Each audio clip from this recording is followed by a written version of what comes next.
Assalamualaikum to everyone. I welcome you all to my next class, and today we are going to discuss Footprints Without Feet, a science fiction.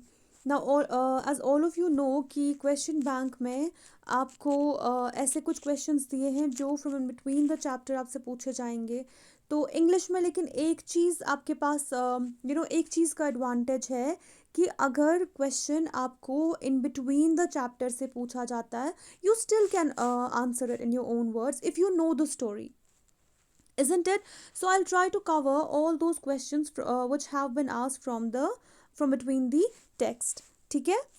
तो I'll try to cover all those questions starting with footprints without feet as a science fiction. ठीक है? अब आपको पहले content पे ध्यान नहीं देना है कि इतना बड़ा आंसर है, आप कैसे याद करेंगे, क्या करेंगे। आप बस अच्छे से पॉइंट्स में याद रख लो, फिर आप अच्छे से क्वेश्चन को समझ लो, फिर आप अपने वर्ड्स में भी आंसर लिख सकते हो। आपको बस ये पता होना चाहिए कि अगर ये क्वेश्चन एग्जाम में आता भी है तो मुझे आंसर में क्या लिखना है। वो बस 5 या 6 पॉइंट्स में आप याद रख लो कि मेन पॉइंट्स कौन से हैं जो हमें आंसर में लिखने हैं। फिर अपने वर्ड्स में आप जैसे भी लिखना चाहो वैसे लिखोगे। वैसे भी ये क्वेश्चन आपको 3 मार्क्स का पूछा जाएगा, isn't it? So you don't need to write a lengthy answer. Be very short and concise, be very concise and precise while writing or framing your answer. ठीक है? So let's get started with this video. अच्छे से सुनना, ध्यान से सुनना, ताकि आप स्टोरी इस क्वेश्चन की स्टोरी अच्छे से याद रखो, फिर अपने वर्ड्स में लिख सको। तो पहले हम समझेंगे साइंस फिक्शन होता क्या है। ठीक है? क्या होता है साइंस फिक्शन? साइंस को हटाओ, पहले फिक्शन पे ध्यान दो। फिक्शन क्या होता है? एक इमेजिनरी स्टोरी जो कि अनरियल होती है, जो कि सच्ची कहानी नहीं होती है, which is not true. That is what you call fiction, which is an imaginary story, जो कि सच में नहीं हुआ होता है। ठीक है?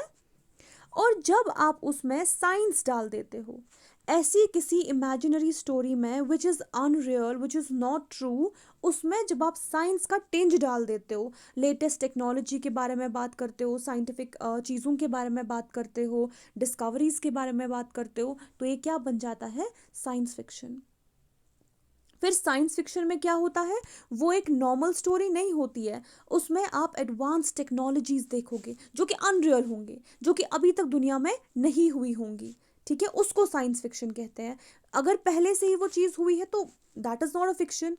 अगर वो चीज़ पहले डिस्कवर की ही नहीं गई है, बिल्कुल इमेजिनरी चीज़ है जो कि अभी तक हुई ही नहीं है कभी, और साइंटिफिकली वो स्टोरी पोर्ट्रे की गई है, उसमें साइंटिफिक चीज़ें डाल दी गई है, that is what you call a science fiction.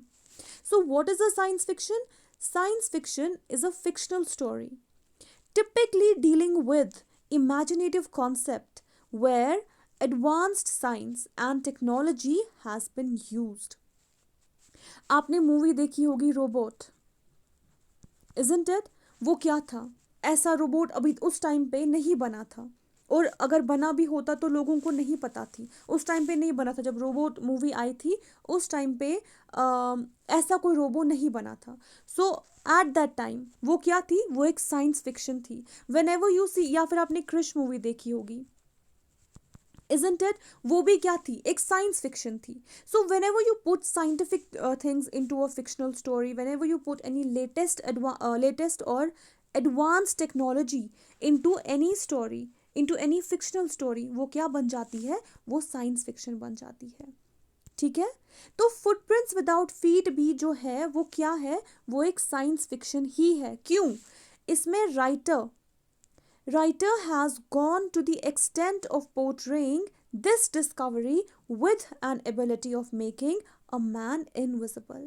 तो footprints without feet क्यों है साइंस फिक्शन? क्योंकि राइटर ने इसमें एक डिस्कवरी के बारे में बात की है। ऑब्वियसली डिस्कवरी किस चीज़ के रिलेटेड? साइंस से रिलेटेड। उस डिस्कवरी से क्या होता है? उस डिस्कवरी में इतनी एबिलिटी है कि वो एक इंसान को इनविजिबल बनाती है। Basically this discovery is a formula. Okay?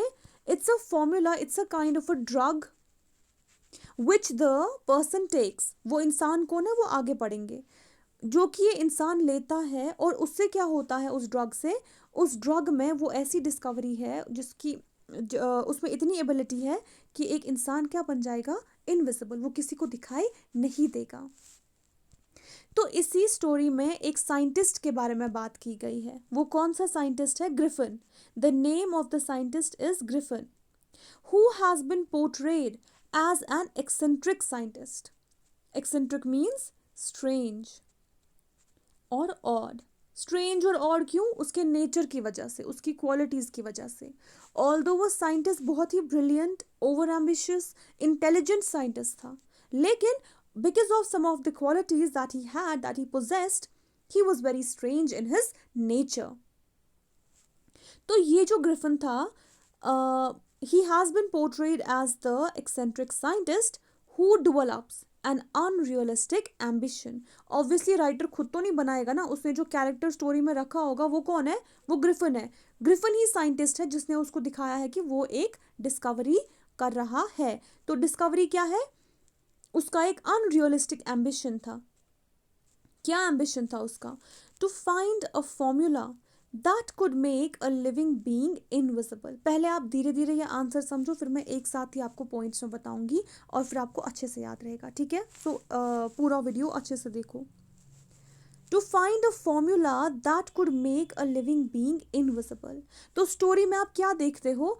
Griffin जो है उसका एक एम्बिशन होता है, एक अजीब सा एम्बिशन होता है कि वो एक ऐसा फॉर्मूला बनाता जिससे लिविंग बींग्स क्या दिखते? वो इनविजिबल हो जाते। विथ टाइम, अब ये ओवर एम्बिशियस था, इंटेलिजेंट था, हार्ड वर्किंग था, तो with time his over ambitious nature board him a fruit and he attend invisibility. तो इसको फाइनली सक्सेस मिलती है और ये ऐसा फॉर्मूला बनाता है जिससे ये इनविजिबिलिटी अटेन कर सकता है। लेकिन फिर क्या होता है? But Griffin miss used his discovery. इसने ये डिस्कवरी तो की, ये इससे क्या करता? लोगों की हेल्प करता। He could have been a helpful, he could have been helpful to the entire world, to the entire mankind. लेकिन वो अपनी इस डिस्कवरी को मिस यूज करता है, which makes him an eccentric scientist. बड़ा ही अजीब और अजीबो गरीब साइंटिस्ट था, इजंट इट? क्योंकि साइंटिस्ट की जितनी भी डिस्कवरीज होती है वो लोगों की मदद करने के लिए होती है, उनका काम आसान करने के लिए होती है, लेकिन इसने जो डिस्कवरी बनाई उससे लोगों को बहुत ही नुकसान हुआ। Instead of using his power of invisibility for the good of the entire mankind, ये क्या करता है? He misused it to threaten, trouble and beat the innocent people and rob them. Isn't it? तो क्या करता है ये अपनी इस इनविजिबिलिटी के पावर को अच्छे के लिए यूज नहीं करता। इनफैक्ट आपने स्टोरी में पढ़ा होगा, ये लोगों को धमकियां देता है, डराता है, उनको ट्रबल कॉज करता है, मारता भी है बहुत सारे लोगों को, और जिन्होंने इसके साथ कुछ नहीं किया होता, वो बिल्कुल इनोसेंट होते हैं, और बहुत जगह पे ये चोरी भी करता है। He made illegal entries in stores and shops and also committed burglary in a clergyman's house in Epping. Isn't it? Clergyman के घर में ये चोरों की तरह रहता, एक तो ये चोरी करता है, इजंट इट? और फिर वहां पे भी उनको ट्रबल कॉज करके वहां से भाग जाता है। ही रिमेन, अब दूसरी बात जो आपको याद रखनी है, ये इनविजिबल कब बनता था? ही रिमेन इनविजिबल और unseen only when he was without clothes. If he put on clothes he lost his invisibility and could be seen by people around him. So जब तक इसकी बॉडी पे क्लोथ्स थे ये इनविजिबल नहीं हो पाता। When he used to remove clothes from his body, इसकी पूरी बॉडी क्या इनविजिबल हो जाती थी। तो finally this lesson gives us a message that misuse of science and its great discoveries can make even a brilliant scientist like Griffin a monster and a threatening lawless person. Got it? तो अगर हम अपनी discoveries को, अगर हम science को misuse करेंगे, वो एक ब्रिलियंट साइंटिस्ट जैसे कि ग्रिफिन था, ग्रिफिन जैसे ब्रिलियंट साइंटिस्ट को भी एक मॉन्स्टर बना देते हैं, एक लॉलेस पर्सन बना देते हैं।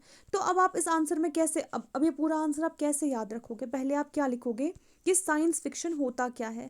ये एक ऐसी फिक्शनल स्टोरी है जो कि डील करती है इमेजिनेटिव कॉन्सेप्ट के साथ, जहां पर एडवांस साइंस और टेक्नोलॉजी की बात की गई हो। फुटप्रिंट्स विदाउट फीट क्यों है साइंस फिक्शन? ये दूसरा पॉइंट। पहला पॉइंट, फिक्शनल साइंस फिक्शन क्या होता है। दूसरा पॉइंट, फुटप्रिंट्स विदाउट फीट क्यों है साइंस फिक्शन? क्योंकि इसमें राइटर ने एक ऐसी डिस्कवरी के बारे में बात की है जहाँ पर एक इंसान इनविजिबल हो सकता है, और वो डिस्कवरी क्या है? That is a drug, that is a formula. फिर तीसरा पॉइंट, वो डिस्कवरी कौन बनाता है? राइटर ने ग्रिफिन के बारे में बताया है, जो कि एक साइंटिस्ट है। ठीक, तो ग्रिफिन एक साइंटिस्ट है जो बहुत ही अजीबो गरीब सा होता है। उसका एक एम्बिशन है, वो चाहता है कि वो एक ऐसा फॉर्मूला बनाए जिससे इंसान इनविजिबल हो, लेकिन वो बहुत ही मेहनती है। 1 2 3, फोर्थ पॉइंट, थर्ड क्या है कि ग्रिफिन वो डिस्कवरी बनाता है। फोर्थ पॉइंट अब क्या याद रखोगे, कैसे बनाता है? वो बहुत ही हार्ड वर्किंग होता है, इंटेलिजेंट होता है, वो दिन रात मेहनत करता है और अपने इस सपने को पूरा करता है। His dream comes true and he attains success, he achieve success, और ये फाइनली वो ड्रग, वो फॉर्मूला बनाने में सक्सेसफुल हो जाता है कि एक इंसान जिससे इनविजिबल हो सके। Got it? पहला पॉइंट क्या है? साइंस फिक्शन क्या है? सेकंड पॉइंट क्या है? Science fiction, footprints without feet science fiction क्यों है? थर्ड पॉइंट क्या है? कौन उस साइंटिस्ट, आई मीन उस डिस्कवरी को किसने बनाया है स्टोरी में? वो था ग्रिफिन। फिर फोर्थ पॉइंट क्या है? ग्रिफिन ने उस डिस्कवरी को कैसे बनाया? ठीक। फिफ्थ पॉइंट, बना के उसने क्या किया?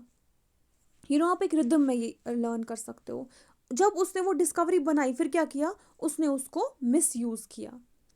जहां वो लोगों की हेल्प कर सकता था, उसने उस डिस्कवरी को मिस यूज किया। फिर आपको तो पता ही है मिस यूज कैसे किया। उसने चोरी की, स्टोर्स में इलीगली गया, लोगों को धमकियां दी, लोगों को मारा, उनकी यहाँ चोरी की। Isn't it? वो सारे पॉइंट्स आप सिक्स्थ में लिखोगे। Got it? सेवेंथ पॉइंट, कि वो इनविजिबल कब रहता था और कब नहीं। ठीक है, जब वो कपड़े लगाता था तो वो इनविजिबल नहीं होता था, तब वो सबको दिखता था। When ever he would remove cloth from his body he would become invisible. Eighth point क्या होगा आपका? कि ये जो साइंस फिक्शन है, अगर हम साइंस को प्रॉपरली यूज करेंगे, it is helpful to us. But what does this lesson teach us? कि ये जो ग्रिफिन था, जिसने अपनी ही डिस्कवरी को, जिसने साइंस को मिस यूज किया, और अगर हम साइंस को मिस यूज करेंगे, इवन एक ब्रिलियंट साइंटिस्ट भी एक लॉलेस पर्सन, एक मॉन्स्टर बन सकता है। I hope you remember the whole question, the whole answer like that. कितने पॉइंट्स है? 1 2 3 4 5 6 7 एंड 8।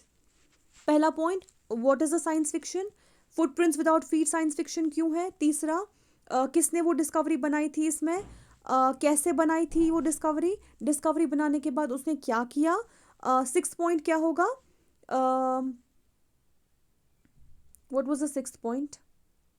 कि डिस्कवरी बनाने के बाद उसने क्या किया, और जब उसने वो फाइनली मिस यूज की, व्हाट डिड ही डू? वो कैसे विजिबल रहा और कैसे इनविजिबल होता था। उसके बाद लास्ट पॉइंट आप क्या याद रखोगे? कि अगर हम साइंस को मिसयूज करेंगे तो क्या हो सकता है। This is how you can remember the whole answer. अब अगर ये क्वेश्चन आता भी है एग्जाम में, you know how to write the answer for this question. अब इसको शायद रिवाइज करने की भी ज़रूरत नहीं पड़ेगी। That was all for today's video. Best of luck for your exams. If you like the content, then like this video, share this video with all the students who you know around you, and do not forget to subscribe to the channel so that you won't miss out on any of the notifications or any of the videos that I'm going to get for you. Take care. Allah Hafiz. Stay blessed.